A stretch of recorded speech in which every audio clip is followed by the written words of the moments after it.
ಮಗುವನ್ನ ಹಿಡಿದುಕೊಂಡೇ ಕೋರ್ಟ್ ಮೆಟ್ಟಿಲೇರಿದಂತಹ ಸಂತ್ರಸ್ತ ಯುವತಿ. ಕರಳು ಹಿಂಡುತ್ತೆ 6 ತಿಂಗಳ ಹಾಲುಗೆನೆಯ ಮಗುವಿನ ಸ್ಥಿತಿ. ಇನ್ನು ಮಗುವಿಗೆ ನಾಮಕರಣವನ್ನ ಮಾಡದಂತಹ ಸ್ಥಿತಿಯಲ್ಲಿ ಸಂತ್ರಸ್ತೆ ಇದ್ದಾರೆ. ನ್ಯಾಯಕ್ಕಾಗಿ ಬೇಡ್ಕೊಳ್ತಾ ಇದ್ದಾರೆ, ಅಂಗಲಾಚ್ತಾ ಇದ್ದಾರೆ ಸಂತ್ರಸ್ತ ಯುವತಿ ಮತ್ತು ತಾಯಿ. ಎಷ್ಟೇ ಹೇಳಿದ್ರು ಮದುವೆ ಆಗೋದಕ್ಕೆ ಒಪ್ಕೊಳ್ತಾ ಇಲ್ಲ ಆರೋಪಿ ಕೃಷ್ಣ. ಮೊದಲು ಮಗು ನನ್ನದಲ್ಲ ಅಂತ ವಾದ ಮಾಡ್ತಾ ಇದ್ದಂತಹ ಆರೋಪಿ ಈಗ DNA ಟೆಸ್ಟ್ ಪಾಸಿಟಿವ್ ಬಂದರೂ ಕೂಡ ಮದುವೆ ಆಗೋದಕ್ಕೆ ರೆಡಿ ಇಲ್ಲ.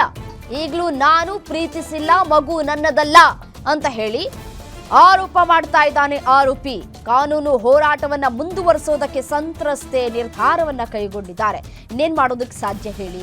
ಯುವತಿಗೆ ಒಂದ್ ಕಡೆ ಬೇಡ್ಕೊಂಡಿದ್ದಾಯ್ತು, ಕಾನೂನಿನ ಮೊರೆ ಹೋಗಿದ್ದು ಆಯ್ತು, ನ್ಯಾಯ ಸಿಗುತ್ತೆ ಅನ್ನುವಂತಹ ನಂಬಿಕೆಯೂ ಕೂಡ ಆಕೆಯಲ್ಲಿ ಈಗ ಇಲ್ಲ. ಮತ್ತೆ ಇದೀಗ ನ್ಯಾಯ ಸಿಗುತ್ತೆ ಅಂತ ಹೇಳಿ ಹೋರಾಟವನ್ನ ಮುಂದುವರಿಸೋದಕ್ಕೆ ಮುಂದಾಗ್ತಾ ಇದ್ದಾರೆ.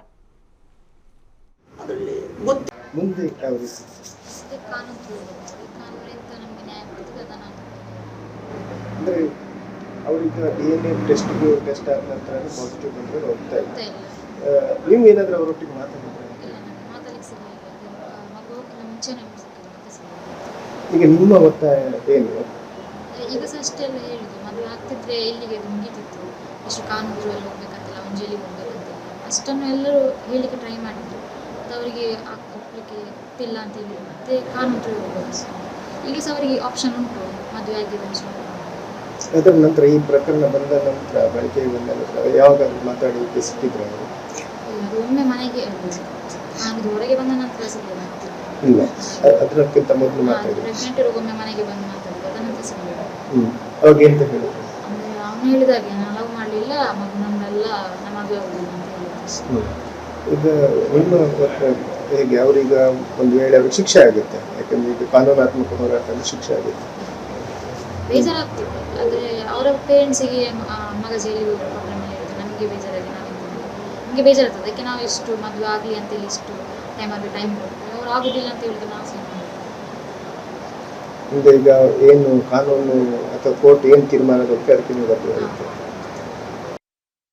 ಹುರಿದು ಬಿದ್ದರೆ ಮುಂದೆ ಕಾನೂನು ಹೋರಾಟ ಅಷ್ಟೇ. ಕಾನೂನಲ್ಲಿ ನಮಗೆ ಅಲ್ಲ, ಇಡೀ ದೇಶ ಕಾನೂನು ಏನು ಹೇಳುತ್ತೆ ಅದನ್ನು ಕೇಳುತ್ತೆ.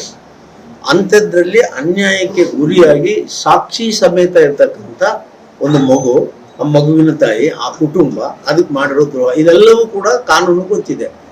ಇವತ್ತಲ್ಲ ನಾಳೆ ಕಾನೂನು ತನ್ನದೇ ಆದಂತೆ ನ್ಯಾಯವನ್ನ ಆ ಕುಟುಂಬಕ್ಕೆ ಕೊಡುತ್ತೆ. ಇದ್ರ ಮಧ್ಯೆ ಚೆನ್ನಾಗಿರ್ಲಿ ಅಂತ ಒಂದು ಸಂಧಾನ ಮಾಡಿದ್ವಿ ನಾವು. ಈ ಸಂಧಾನದಲ್ಲಿ ಬಹಳಷ್ಟು ಕೇಳಕ್ಕಾಗದೇ ಇರುವಂತ ಕಂಡೀಷನ್ಗಳೆಲ್ಲ ಬಂತು. ಅದು ಈಗಾಗಲೇ ನಿಮ್ಗೆ ಗೊತ್ತಿರಂಗೆ ಅವರು ಸೀನಿಯರ್ ಕೌನ್ಸಿಲ್ ಕೊಟ್ಟಿದ್ದಾರೆ, ಅದು ಹೇಳ್ಬೇಕಾ ಬೇಡವಾ ಅನ್ನುವಂಥದ್ದನ್ನ. ಅದು ಬಂದ್ರೆ ನಿಮ್ಗೆ ಗೊತ್ತಾಗಿದೆ. ಅದೆಲ್ಲ ನನ್ನ ಕೈಲಿ ಹೇಳಕ್ಕಾಗಲ್ಲ. ಆದ್ರೂ ಈ ಕುಟುಂಬದ ಜೊತೆ ಇಡೀ ವಿಶ್ವಕರ್ಮ ಸಮಾಜ ಬೆನ್ನಿಗೆ ನಿಲ್ಲುತ್ತೆ. ಅವರ ಮನೆ ಕಷ್ಟದಿಂದ ಹಿಡಿದು ಹೋರಾಟ ಎಲ್ಲಿವರೆಗೆ ಒಂದು ತಾರ್ಕಿಕ ಅಂತ್ಯಕ್ಕೆ ಬಿಡಬೇಕು ಅಲ್ಲಿವರೆಗೂ ನಾನು ಅವ್ರ ಜೊತೆ ಹುರಿದು ಬಿದ್ದರೆ ಮುಂದೆ. ಎಸ್, ಇದೇ ವಿಚಾರಕ್ಕೆ ಸಂಬಂಧಪಟ್ಟಂತೆ ಮತ್ತಷ್ಟು ಡೀಟೇಲ್ಸ್ ಕೊಡ್ತಾ ಹೋಗ್ತಾರೆ ನಮ್ಮ ಪ್ರತಿನಿಧಿ ಆದಿತ್ಯ ದೂರವಾಣಿ ಸಂಪರ್ಕದಲ್ಲಿದ್ದಾರೆ. ಆದಿತ್ಯ, ಮಗು ಕೃಷ್ಣ ಅವರದ್ದೇ ಅಂತ ಹೇಳಿ DNA ಟೆಸ್ಟ್ನಿಂದಲೂ ಕೂಡ ಪ್ರೂವ್ ಆಗಿದೆ. ಈಗ ಯಾಕೆ ಒಪ್ಕೊಳ್ತಾ ಇಲ್ಲ ಆತ? ಈಗ ಸಂಧಾನ ಮಾಡೋದಕ್ಕೂ ಪ್ರಯತ್ನ ಪಟ್ಟಿದ್ದಾರೆ, ಆದರೂ ಕೂಡ ಒಪ್ಕೊಂಡಿಲ್ಲ. ಈಗ ಸಂತ್ರಸ್ತೆಯ ಮುಂದಿನ ನಡೆ ಏನು? ಖಂಡಿತ ರಮ್ಯ, ಅಂದ್ರೆ ಈ ಪ್ರಕರಣ ಏನಿದೆ ಕಳೆದ 4-5 ತಿಂಗಳ ಹಿಂದೆ ಪುತ್ತೂರಿನ ಅಂದ್ರೆ ಬಿಜೆಪಿಯ ಭದ್ರಕೋಟೆ, ಹಿಂದುತ್ವದ ಭದ್ರಕೋಟೆ ಅಂತಾನೆ ಹೇಳುವಂತಹ ಪುತ್ತೂರು ತಾಲೂಕಿನಲ್ಲಿ ನಡೆದಂತಹ ಘಟನೆ. ಪುತ್ತೂರು ತಾಲೂಕು ಬಿಜೆಪಿ ಮುಖಂಡರಾದಂತಹ ಜಗನ್ನಿವಾಸ್ ರಾವ್ ಅವರ ಮಗ ಕೃಷ್ಣ ಅವರ ಮಗುವೆ ಅಂತ ಹೇಳುವಂತದ್ದು DNA ಅಥವಾ ವೈದ್ಯಕೀಯ ಎಲ್ಲಾ ಪರೀಕ್ಷೆಗಳಲ್ಲಿ ಸಾಬೀತಾಗಿರುವಂತದ್ದು. ಆ ಬಳಿಕ ಮನೆಯವರಾಗಿರ್ಬೋದು, ಅಂದ್ರೆ ಸಂತ್ರಸ್ತೆಯ ಮನೆಯವರಾಗಿರ್ಬೋದು, ಸಂಬಂಧಿಕರಾಗಿರ್ಬೋದು ಮತ್ತು ಅವರಿಗೆ ಸಲಹೆ ಸೂಚನೆಗಳನ್ನು ನೀಡುವಂತರು ಎಲ್ಲರೂ ಕೂಡ ಸಂಧಾನಕ್ಕೆ ಮುಂದಾದ್ರು.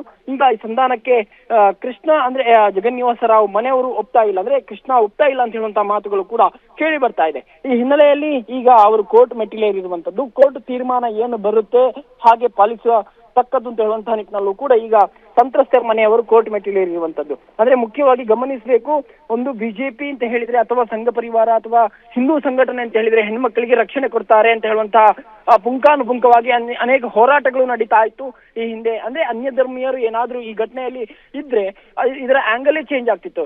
ಈಗ ಬಿಜೆಪಿ ಮುಖಂಡನ ಮಗನೇ ಈ ಕೃತ್ಯವನ್ನು ಮಾಡಿದ ಕಾರಣ ಅಥವಾ ಈ ಸಂತ್ರಸ್ತೆಯ ಆ ಮಗುವಿಗೆ ಜನ್ಮ ನಿಂತಹ ಕಾರಣ ಈಗ ಯಾವ ಬಿಜೆಪಿಯವರು ಕೂಡ ಮಾತಾಡ್ತಿಲ್ಲ ಯಾಕೆಂತ ಹೇಳುವಂತಹ ಪ್ರಶ್ನೆಗಳು ಕೂಡ ಸರ್ವೇ ಸಾಮಾನ್ಯವಾಗಿ ಮೂಡಿರುವಂತದ್ದು.